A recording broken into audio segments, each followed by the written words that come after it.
A Quiet Place stars Emily Blunt, John Krasinski, and Noah Jupe, and is also directed by John Krasinski. The human population has dwindled considerably after being attacked by terrifying creatures that hunt purely by noise. And after a devastating incident on a family struggling to survive, they have to learn to band together and protect one another once again. I think one of the easiest things for a filmmaker to do is to rely purely on jump scares in order for the horror element of their film to work. The problem is we just know when they're coming, guys, don't we? The sound drops down out of the soundtrack and we've got the lights off because I guess they're trying to save on electricity, perhaps, and they're wandering around corridors and they're not quite sure what's down the corridors. So I guess you could say the horror genre has really been a mixed bag for the last few years. A Quiet Place does fall into those tired cliches from time to time with the jump scares and with the monsters lurking around the corner, that kind of thing. But they're not really lazily executed here. In fact, I think Krasinski really opted for the more challenging route of trying to create great tension within his film, like all the great horror films have done within the past. In fact, I really just find the absence of sound to be really unnerving, and that's what drew me to this film in the first place, because if you guys have seen the trailer, there's not much sound in it, and it does keep you on the edge of your seat. However, after a brilliant opening where the characters are mostly communicating through sign language, and within the first act, there's a serviceable music score that comes into the film, and while I liked it, I really could have done without it in this film, because when the score does come in, it does remove that absence of sound, that thing that's keeping you on the edge of your seat. And I just think as a silent film, this film could have really played very well. Still, the editing's pretty cool, the creature design is also great, and there's a great use of cinematography, so technically speaking, it's a pretty well-made film. I think this film works best when Krasinski really just centers on the main family, the main characters. Emily Blunt and John Krasinski are great together on screen. As you guys might know, they're a couple in real life, so they have that natural chemistry on screen together already. And Noah Jupe and Millicent Simmons are the young actors in this film and also part of the family, and they're pretty cool as well. I've seen them in other things prior, and they're great actors. I think they've got a bright future ahead of them. I think I was drawn more to the actors and their performances because everybody kind of brings a lot of energy and presence on screen, but I found the characterization to be somewhat thin here.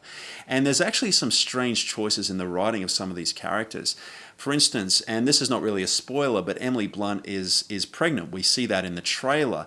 But we find out through title cards introduced in the film that she became pregnant after this worldwide event. Now, why wouldn't you as a mother recognize that when the baby is born, it's going to make a lot of noise and it will possibly be threatening to the rest of your family? But we work that out much quicker than the family do. They seem to forget about it, but only remember it later in the film.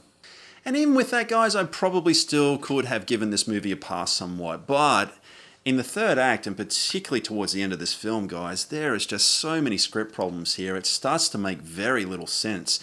And the problem that I had was in the closing moments of this film where the weakness of these creatures is finally revealed. And I thought the weakness was really cool, don't get me wrong. I actually thought it really worked with these creatures and made somewhat sense. However, the film still has the main characters battling these creatures in a more conventional way. And so the impact of this reveal starts to really lose its touch here and doesn't really become relevant at all. And it begs the question that if these main characters can fight these creatures more conventionally, then why didn't they do that earlier? And why didn't other families in the surrounding area do that earlier as well? And because the film went to great lengths to show that this event has happened on a global scale, then why has society collapsed so far when there's many armed forces that could have taken these creatures out quite easily and quite successfully? And so the creatures don't really become all that much of a threat in the long run. And so the film really, really takes a dive. Guys, A Quiet Place has a really interesting premise and a very, very cool setup, and there is some pretty cool scares within here. But beyond that, guys, I just found this so disappointing because in the long run, the film doesn't really make a lot of sense. And so the film really takes a dive within that third act. As a late night Netflix watch, I think you could probably do a lot worse, but guys, this was so disappointing and I wouldn't recommend seeing this in theaters. I'm going to give A Quiet Place 2 stars.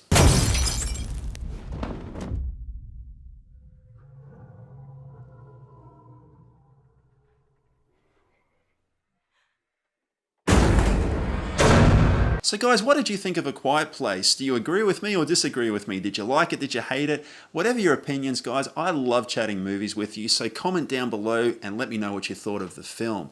And of course, don't forget to flick a like and subscribe if you dug this review. And of course, until next time, remember, a weekend watching movies is a weekend well spent. Thanks heaps for watching. A Quiet Place stars John Krasinski, Emily Blunt. Emily Blunt. Sorry, Emily.